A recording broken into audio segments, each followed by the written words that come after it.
नमस्कार दोस्तों, मेरा नाम है अजय शर्मा और आज हम ऐसी कहानी लेकर आए हैं जो एक सच्ची घटना पर आधारित है।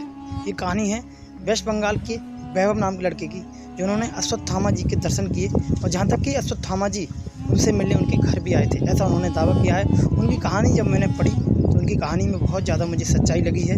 वैसे तो बहुत सारी कहानियाँ ऐसी हैं जो लोग दावा करते हैं कि हमने अश्वत्थामा जी को देखा है, या फिर ऐसी बहुत सारी कहानियाँ यूट्यूब पर, सोशल मीडिया पर, बहुत सारे प्लेटफॉर्म पर ऐसी कहानियाँ मौजूद हैं जो अश्वत्थामा जी को देखने का दावा करती हैं। पर ये थोड़ी अलग है। इसमें जो बातें, जो कहानी मैंने पढ़ी है, इसमें मुझे लगता है कि इसमें बहुत ज़्यादा सच्चाई है। तो सोचा कि आपके साथ शेयर करता हूँ और आप भी सुनने के बाद ज़रूर ही इस बात पर विश्वास करेंगे कि हाँ, कि वैभव ने उनके दर्शन कर लिए होंगे। तो चलिए शुरू करते हैं। तो कहानी ऐसी है कि वैभव जो हैं वो बंगाल के एक धार्मिक परिवार में पैदा हुए थे। उनका परिवार शुरू से ही धर्म पर विश्वास करता था। बहुत सारी महाभारत की कहानियाँ उनके पेरेंट्स से उन्होंने सुनाई थी, तो उनका मन उत्तेजित था क्यों ना एक बार अपनी ज़िंदगी में वह शेरगढ़ का जो किला है, जहाँ पर अश्वत्थामा जी भगवान शिव की पूजा करने आते हैं, कि वो देखने जाना है। तो उन्होंने एक दिन प्लान बनाया और अकेले ही अपना सारा सामान पैक किया और बुरहानपुर जो है किला, वहाँ के लिए निकल गए। तो बुरहानपुर के लिए जैसे ही निकले तो उन्होंने वहाँ से ट्रेन पकड़ी और ट्रेन पकड़कर उज्जैन पहुँचे। तो ऑटो वाले उन्हें मिले और ऑटो वाले से उन्होंने पूछा कि मुझे बुरहानपुर जाना है, तो आप क्या ले जा सकते हैं। तो उन्होंने कहा कि देखिए, समय सुबह का समय है और आप वहाँ अकेले रहकर क्या करेंगे, दिन निकलने दीजिए और हम आपको पहुँचा देंगे। भी सफ़र करके पहुँचे थे उज्जैन, तो थक भी गए थे, तो उन्हें स्टेशन पर उन्होंने आराम किया और उनकी आँख लग गई। और उनकी आँख जो लगी तो सुबह 10 बजे खुली। तो वहाँ के एक आर्मी ऑफिसर ने उन्हें उठाया, तब वो जगे।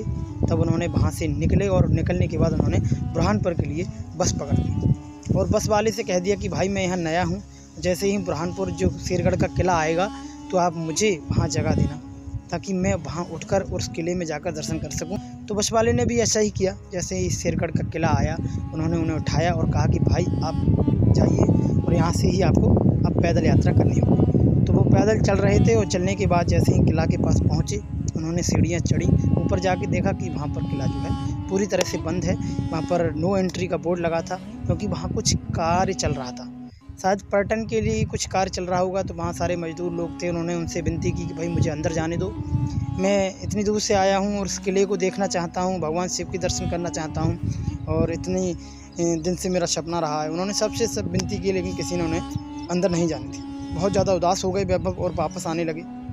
जब सीढ़ियों से उतर ही रहे थे कि उन्हें एक कर्मचारी मिला नीचे से। वो वॉचमैन लग रहा था उनके हिसाब से। उन्होंने कहा कि वो वॉचमैन मिला मुझे और उन्होंने कहा कि भाई कैसे उदास हो और कैसे वापसी जा रहे हो आप, मतलब क्या दर्शन नहीं किए तुमने। उन्होंने कहा कि वो लोग बोल रहे हैं कि आज बंद है, दर्शन नहीं करने देंगे। तो वॉचमैन ने कहा कि देखिए, वैसे तो बंद है, पर मैं अंदर जा रहा हूँ क्योंकि मेरी कुछ चीज़ें हैं वो अंदर रह गई हैं, मैं उन्हें निकाल कर आता हूँ। आप चाहें तो मेरे साथ चल सकते हैं, पर जल्दी से दर्शन करके आ जाना, 10 से 15 मिनट का समय होगा आपके पास। तो उन्होंने उनको धन्यवाद दिया कि और बहुत खुश हुए और उन्होंने कहा कि बिल्कुल मैं जल्दी से जल्दी आ जाऊँगा, आप बस मुझे ले चलिए। तो वहाँ पर एंट्री, गेट पर एंट्री होती है, तो उन्होंने रजिस्टर में अपनी एंट्री कराई और जाने के बाद वो अंदर चले गए। अंदर जाने के बाद जैसे ही उन्होंने किला देखा तो वो वहाँ की वादियों में खो गए। किला बहुत ही ज़्यादा सुंदर उन्होंने बताया कि लग रहा था। और वहाँ पर एक कुंड है, उसके भी दर्शन किए उन्होंने।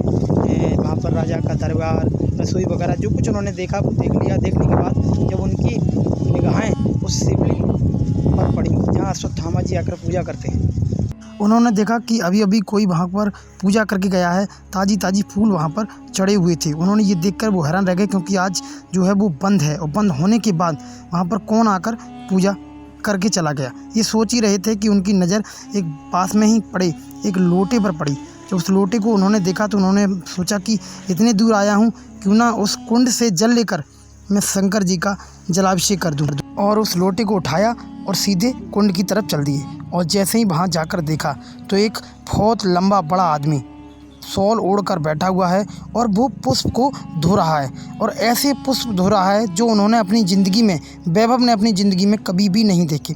ये देखकर उनको थोड़ा डर लगा और भयभीत हो गई और उन्होंने कुंड से जल लिया और वो शिवलिंग को पर चढ़ाने के लिए उसकी तरफ दौड़े। और दौड़कर जैसे ही वो शिवलिंग के पास पहुँचे तो उन्होंने देखा कि वही आदमी उनसे पहले मंदिर में बैठा हुआ है और उसने पुष्प भी चढ़ा दिए हैं। ये देखकर बहुत ज़्यादा हैरान हो गए और कपकपाते हुए हाथों से शिवलिंग पर जल को चढ़ाने लगे। और जैसे ही उन्होंने जल को चढ़ाने शुरू किया, वहाँ बैठा हुआ वो आदमी जलाभिषेक वाले मंत्र को पढ़ने लगा। और जैसे ही उसने जलाभिषेक वाले मंत्र का उच्चारण किया, ये देखकर भी बहुत ज़्यादा हैरान हो गए। और उन्होंने डरते हुए उस आदमी से पूछा कि तुम कौन हो, और मुझसे पहले अभी तो आप कुंड के पास थे, इतनी जल्दी अंदर कैसे आ गए? और आज तो ये गेट भी बंद है, हाँ नो एंट्री है, तो तुम इसमें अंदर कैसे आ गए?